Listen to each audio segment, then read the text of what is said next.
Sungguh-sungguh Allah sangat ridho ketika seorang hamba itu makan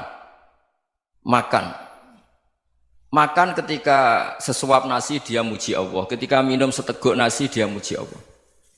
Itu kalau orang diridhoni Allah itu wali betul.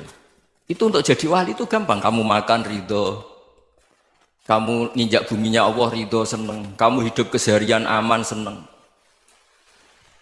Nah ini supaya sampean kita semua ngaji betapa panduan Rasulullah untuk menggapai ridho Allah itu banyak yang keseharian sekali. Saking kesehariannya banyak dalam hadis dan itu sahih. Nabi menyebut hal-hal yang keseharian. Hatta ma tas'alu fi imra'atika, kamu punya uang kemudian istri kamu bisa makan itu ibadah. Bahkan sebagian ibadah itu dicontohkan Nabi yang akhirnya diprotes sahabat. Yaitu wafi buti ahadikum sodakoh, kamu menggauli istri kamu itu ya sodakoh. Sampai sahabat bilang yang benar ya Rasulullah. Ayati ahaduna syahwatahu wa huwa lahu ajrun. Masa urusan biologis, urusan syahwat kemudian dia dapat pahala. Nabi menjawab, alai salawadu aha fi haramin akana alaihi wisrun. Bagaimana kalau dia meletakkan ke yang tidak benar itu kan dosa. Nah, hal-hal seperti ini yang saya ingin teman-teman semua. Saya juga agak ingin ngaji demi Anda juga agak ingin. Itu dosa sekali ngaji kok pesanan kelompok tertentu itu enggak boleh. Islam itu untuk semua. Jadi ya cuma karena di depan saya jenengan ya seakan-akan jenengan korbannya. Itu ada ilmunya dalam usul fikih itu. Jadi orang itu harus ngaji usul fikih. Nama yang disebut, mungkin Mas Sufyan masih ingat zaman ngaji usul fikih. Nama yang disebut itu tidak jaminan sebagai prioritas perintah. Jadi misalnya gini, kebetulan yang di depan Nabi itu Abu Dzar. Nabi ya bilang, ya Aba Dzarin ini uhibbuka misalnya, atau ya Mu'ad ini uhibbuka, atau ya Aba Hurairah ini uhibbuka misalnya. Banyaklah riwayat yang Nabi nyebut ya Aba Dzarin, ya Mu'ad, ya Aba Hurairah. Kemudian misalnya Nabi meneruskan khitab, ini uhibbuka, saya mencintai kamu, fakul dubur sholatin, atau sebagian riwayat disebut fala tada'an la dubura kulli sholatin, Allahumma inni ala dzikrika wa syukrika wa husni ibadatik. Saya mencintai kamu, siapa saja. Mu'ad bisa, Abu Dzar bisa sahabat. Saya mencintai kamu, mohon kalau habis sholat kamu jangan lupa wiridan Allahumma a'inni ala dzikrika wa syukrika wa husni ibadatik. Ya Allah, tolong kami permudah supaya mudah ingat engkau. Anda tidak bisa mentang-mentang, wong nama saya Parmin, nama saya Purnomo, itu yang diperintahkan Mu'ad misalnya. Jadi yang disebut satu, tapi khitab itu untuk siapa saja. Saya teruskan ya. Jadi saya mohon semua kita melakukan kebaikan itu kalau dalam kaidah fikih disebut al yakin la yuzalu bisyak. Banyak kebaikan yang kebenarannya itu 100%. Tidak punya efek samping ke pihak lain, ke kelompok lain, ke komunitas lain. Yaitu tadi misalnya Anda makan dan itu murah sekali, hanya butuh satu piring. Setiap punyaan kamu muji Allah, setiap minum kamu muji Allah. Itu redaksinya Rasulullah SAW disebut Allah sangat ridho ketika seorang hamba makan, kemudian dia memuji Allah. Atau minum, kemudian dia muji Allah. Logikanya gampang, negara seperti ini yang kamu harapkan bentuknya kayak apa, mertua, ipar, komunitas, tetangga. Itu nyata terjadi itu kan belum pasti. Sementara yang mesti terjadi adalah kamu butuh makan, kalau tidak mati. Butuh minum, kalau tidak mati. Butuh bumi yang nyaman ditempati, kalau tidak kita juga mati. Sebab itu Allah kalau menyebut nikmatnya itu hal-hal yang keseharian. Alladzi at'amahum min ju'. Allah itu siapa? Allah itu yang menciptakan kamu bisa makan. Tidak berlebihan. Allah itu yang menciptakan kondisi sosial itu ideal. Zaman Nabi itu ya ada orang munafik. Orang-orang pilihan Allah itu juga diuji orang sekelilingnya yang macam-macam. Semua diuji sesuai konteks zaman dan waktu. Nah, tapi ada ibadah-ibadah yang selalu disarankan Nabi. Sampai Nabi itu pernah ditanya, ayul islami khairun ya Rasulullah, Islam terbaik itu gimana? Jawaban Nabi itu unik. It'amut to'am. Islam terbaik itu ya makan-makan, yang santai-santai. Ketika Allah menyebut beberapa kebaikan, falak tahamal aqobah wa ma adrokan apa? Mal aqobah. Terusannya apa? Fakku rokobah. Terusannya apa? Au it'amun fi yaumin di masubah. Ya itu acara makan-makan itu juga Islam. Kenapa? Ya bayangkan kalau tidak ada makanan kita mati kan? Kondisi sosial tidak ideal itu Anda masih gak apa-apa. Tapi kalau Anda tidak makan, Anda tidak minum, Kamu punya istri cerewet masih bisa hidup, punya mertua cerewet masih bisa hidup. Tapi kalau tidak makan bisa mati. Berarti penting mana istri sama makan? Penting mana? Makan. Semoga istri Anda dengar, nanti kamu disuruh makan tapi pulang deh. Itu kalau dibahasakan makan masih memahami. Penting mana nasi satu piring dengan istri. Nggak ada nasi mati, nggak ada istri belum mati. Penting mana? Gak berani jawab kan? Nah, ternyata Anda ada garang kan di depan istri. Jadi saya mohonlah, mungkin Mas Sufyan Sauri tadi yang bisa bantu lah. Teman-teman tuh ngaji yang keseharian saja. Karena kita nyari ridha Allah itu berdasar firman Allah. Dan firman Allah itu menyebut keseharian tuh riang, gampang. Yaitu tadi misalnya wa min ayatihi manamukum billaili wan nahar. Termasuk ayat-ayat Allah itu kamu tidur. Maka dulu itu ada guyonan, ada tokoh Mu'tazilah, kelompok dalam Islam yang berpikir manusia itu bisa menentukan ikhtiarnya sendiri. Karena saya bisa duduk, ingin berdiri, berdiri. Karena kelompok ini nggak terima kalau semua kehendak Allah, nanti bagaimana kalau semua kehendak Allah kok ada hisab ya, ada sanksi.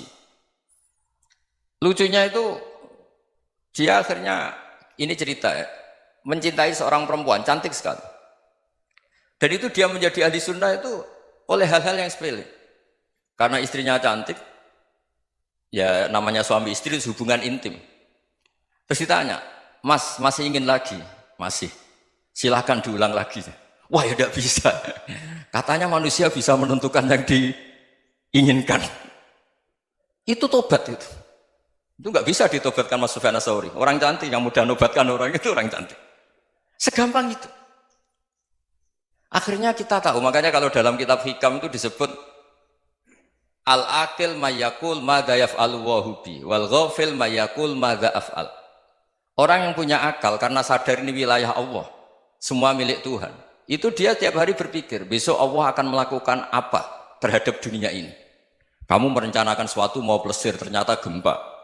Mau wisata ke Rusia, ternyata perang. Kamu tidak pernah tahu apa yang akan terjadi besok. Wa ma tadri nafsum madza taksibu ghadan. Tapi anda semua kita ini sering punya jadwal permanen. Makanya saya kalau diundang siapa saja, sana takdir. Yang jelas Gus ini acara penting. Ya masih acara penting nak pangeran ngersakno piye? Kowe ape dadi pangeran, kamu kok mau jadi Tuhan? Itu kadang ya kiai.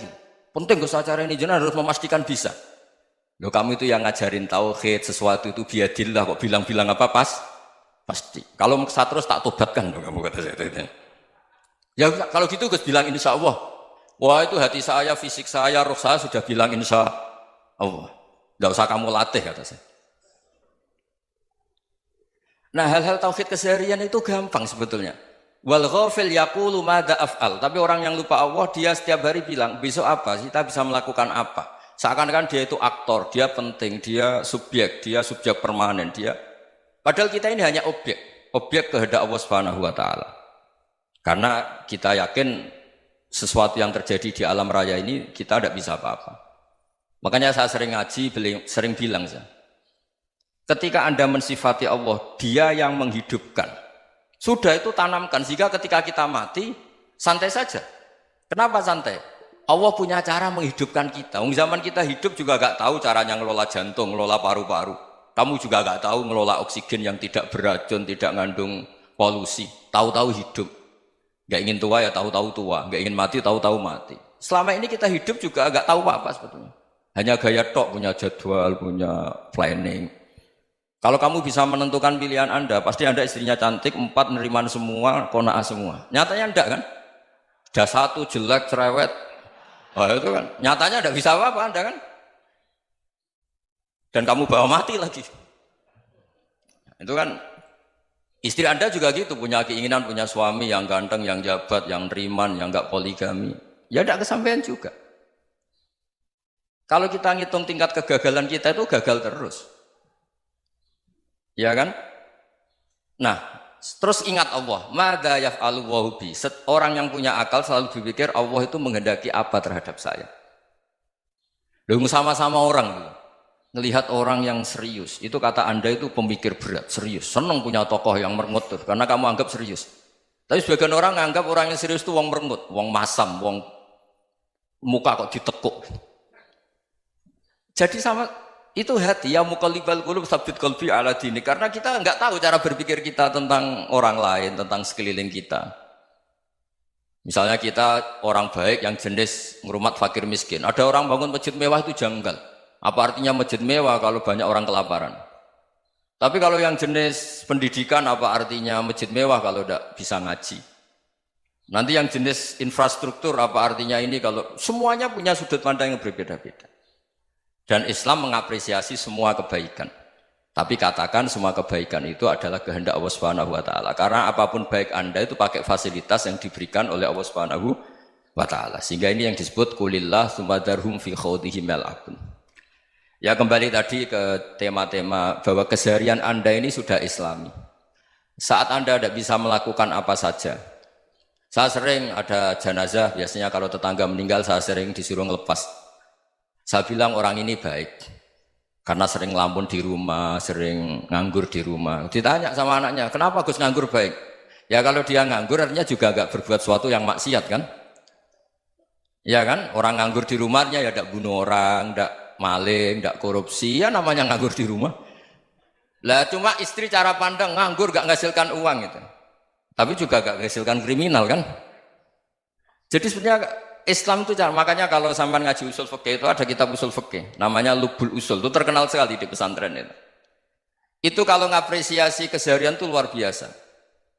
Itsma min mubahin illa wa yatahaqqaqu bihi tarku haramimma. Karena keseharian yang mubah saat Anda lakukan itu ada kehebatan yang luar biasa, yaitu meninggalkan haram. Makanya dulu banyak orang-orang alim ketemu temannya itu guyon sampai semalaman. Itu biasanya yang semangat Islam itu kiai kok tidak tahajud, kiai kok tidak witir. Orang yang sedang mapan uangnya banyak, malam itu tidak kelayaban itu sudah luar biasa. Melawan nafsu supaya tidak maksiat itu sudah luar biasa. Supaya lupa guyon sama temannya semalaman sampai subuh. Gejolak-gejolokan mengenang zaman miskin, zaman kuliah nggak jelas, zaman apa. Melihatnya jangan tarkut tahajud. Seperti ini meninggalkan tahajud, tapi meninggalnya ini talkul muharramat. Jadi kayak apa hebatnya? Sehingga Imam Ghazali punya riwayat yang agak unik. Hatta takuna ibadatu akhiri hadil ummah iku an-naum. Sehingga suatu saat ibadah terbaik umat ini itu tidur. Itu kan riwayat kontroversi. Ketika Imam Ghazali tanya, kenapa iya? Kenapa kamu mulai keluar dari rumah itu sudah banyak maksiat? Melihat perempuan yang enggak mahram, melihat fenomena. Tapi kalau kamu tidur itu enggak melihat apa-apa. Tapi juga kamu jangan menganggap tidur itu ibadah betul. Saatnya melakukan fardu ain malah masih tidur. Tapi itu sudut pandang yang menjadikan kita Islam itu gampang. Jadi saat Anda tidak bisa aktivitas apa-apa, misalnya ada beberapa orang yang lumpuh. Lumpuh itu memang nggak bisa Jumatan, nggak bisa ibadah, tapi dia juga nggak bisa maksiat. Tidur itu memang Anda saat itu tidak bisa tahajud, tidak bisa witir, tapi saat itu ada zina, ada maling, tidak gosipkan orang, tidak bully orang, tidak menanamkan kebencian, tidak hasud. Sehingga tidur menurut Allah Ta'ala wa min ayatihi manamukum billaili apa? Wan-nahar. Karena di tidur itu selain ada unsur istirahat, jaga kestamina, juga ada unsur meninggalkan beberapa keburukan. Nah saya mohon ibadah yang keseharian ini kita jaga. Supaya kita semua baca ayat itu fasih. Fasih itu tertanam di hati. Allah itu siapa? Alladzi at'amahum min ju'i wa amanahum min khauf. Dan Allah kalau cerita di Quran itu anna subabnal ma'a subba thumma syaqaqnal ardhan wa syaqqa fa ambatna fiha habba wa inaba wa qadba wa zaituna wa nakhla wa hadaika hulba. Kamu tahu saya ini siapa kata Allah? Saya ini adalah Tuhan yang menurunkan air. Kemudian ada tanaman banyak. Habba wa inaba wa qadba, ada zaitun, ada tin, kalau orang Jawa mungkin ada tela, ada padi, ada mangga, ada pisang. Sudah. Wa inaba wa zaituna wa nakhla wa hadaika hulba. Ada perkebunan yang lebat. Tujuannya apa? Mata Allahkum, silahkan kamu pakai, kamu nikmati. Tapi karena kadang kita ini punya ide-ide besar. Tadi untuk syukur saja nunggu punya istri riman, rumah baik, tetangga baik, komunitas baik, semuanya baik baru syukur. Lama-lama nanti ada di surga, syukurnya nunggu surga paling kelas A. Itu sudah ada yang menghuni Rasulullah, kamu nggak boleh di situ. Masa untuk syukur saja? Repotnya Masya Allah. Jadi mohonlah Quran yang kalau Anda hafalkan juz sama itu kan ada ayat-ayat yang kayak tadi. Ya, fal yang dzuril insanu ila ta'ami. Coba lihat. Apa yang kamu makan ya? Dari mana? Dan untuk mempertahankan hidup kamu keseharian. Jadi jangan kira ibadah itu harus membentuk komunitas yang versi Anda. Ibadah itu harus yang hal yang mulu-mulu. Kesehariannya Anda alami. Loh ini saya tidak bikin-bikin. Saya ngaji bukan karena berdasar pesanan. Itu ayat yang saya baca kan betul ada ayatnya kan. Fal yang dzuril insanu ila ta'amih. Anna sobabnal ma'a sobba. Thumma syaqaqnal ardo syaqqa. Fa'ambasna fiha habba wa inabau wa qadba. Wa zaitunaw wa nakhla wa hadaika ghulba. Terusannya apa? Mata'al lakum. Silakan kamu nikmati. Mata itu silakan kamu nikmati. Ya kayak sampai dikasih hidangan ya makan. Ya sudah makan. Habis makan ya minum. Habis itu ngantuk ya tidur. Ya sudah normal-normal saja. Kayak apa indahnya Islam? Tapi Anda mencari Islam yang gimana lagi? Nah itu yang diajarkan guru-guru kita, diajarkan sanad kita sampai Wali Songo, sampai Rasulullah SAW. Bahwa pada akhirnya ada jihad, ada perang. Itu dulu memang perang, bukan membunuh. Beda. Dulu kita dijajah Belanda ya perang, dan itu normal karena kita dijajah. Jadi ketika orang lain ingin baik sama kita, wa in ahadum minal musyrikin astajaruka ya fajirhu hatta yasma'a kalam Allah. Kalau mereka ingin baik ya kita baik. Makanya ada istilah musta'man, mu'ahad. Kalau mereka ingin damai, berdampingan dengan kemajmukan ya itu yang lebih baik. Karena memang Islam menghormati proses perdamaian.